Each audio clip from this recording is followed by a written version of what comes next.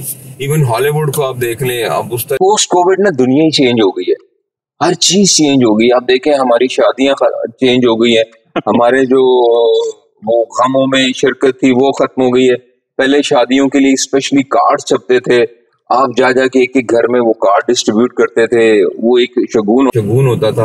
अब तो just WhatsApp पे आपको मैसेज कर देते हैं कि ये इवेंट है, आना है तो आ जाइएगा, नहीं आना तो किसी की फौतगी हो गई यार, feel very sorry for that, emojis भेज देते हैं। तो कोविड के बाद जो है ना हर चीज ही चेंज हो गई है। इसी तरह जो लोगों का एक रुझान था कि यार अब कौन सिनेमा हॉल में जाए, 2 साल जो है ना वो एक हम SOPs में रहे कि जी ये है वो है, और आप थोड़ी सी जो है ना वो ये करें, तो उस चीजों ने लोगों को इतना इम्यून कर दिया कि अब लोग इजी गोएंगे कि यार जो चीज ज्यादा इजीली एक्सेसिबल है ना आप उसी के पास जाएं, और प्लस आपको ज्यादा रेवेन्यू जनरेट हो रहा है, आपको पैसा आ रहा है।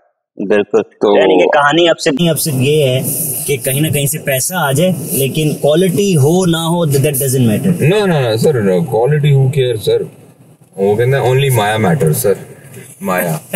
एग्जैक्टली।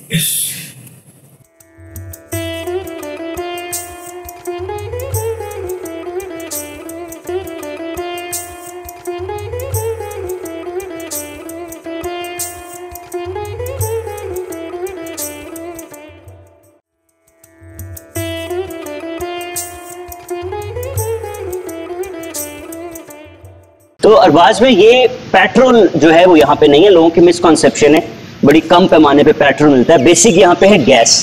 अच्छा, एक और बड़ा आपको इंटरेस्टिंग फैक्ट बताता हूँ, हमारे पाकिस्तान में भी नेचुरल गैस का बहुत बड़ा जखीरा था, आपको याद होगा। अनफॉर्चुनेटली हमने सारा चूल्हों में धोख दिया। इनकी पॉलिसी फर्क है, ये गैस बाहर बेचते हैं, जबकि यहाँ पे जो लोकल रह रहे हैं, क्योंकि मैं आता रहता हूँ, बड़ा लॉन्ग स्टे करता हूँ, तो यहाँ पे जो लोग रह रहे हैं वो LPG यूज करते हैं। ये बड़ी हैरानगी वाली बात कि देखे ना, एक चीज जिसमें मुल्क खुद कफील है वो खुद नहीं इस्तेमाल कर रहा, लेकिन क्योंकि वो एक दुनिया में बिक रहा है बहुत अच्छे दाम पर, तो वो उनको महंगे दाम बेचकर एक सस्ते दामों जो है वो LPG लेके तो अपनी आवाम को वो सब्सिडी दे रहे हैं। बिल्कुल। और दूसरा अरबाज पे आपने ये देखा कि यहाँ पे आबादी जो कतरी लोकल है वो तो 3.5 लाख है टोटल, वो तो ज्यादा आबादी नहीं है, लेकिन जो एक्सपर्ट्स हैं वो अब आके कोई टोटल आबादी कतर की 2.4 मिलियन पे चली गई। अच्छा। तो जिसमें ज़्यादा तादाद इंडियंस की है, और फिर पाकिस्तानी हैं, फिलिपिनोज हैं, यूरोपियन हैं, मुख्तलिफ नेशनलिटी के लोग रहते हैं। जो खूबसूरत बात है, यहाँ पे हर शख्स को उसका राइट मिलता है, चाहे वो कतरी है चाहे कतरी नहीं है। अगर आप गलत करेंगे तो कानून सबके लिए बराबर है। और एक चीज़ मैंने जो है ना बहुत ज़्यादा जो नोट की, और जो बड़ी खुशाइन बात है, और स्पेशली हम लोगों के लिए, हम पाकिस्तानियों के लिए, क्योंकि हमें कोई कुछ ना दे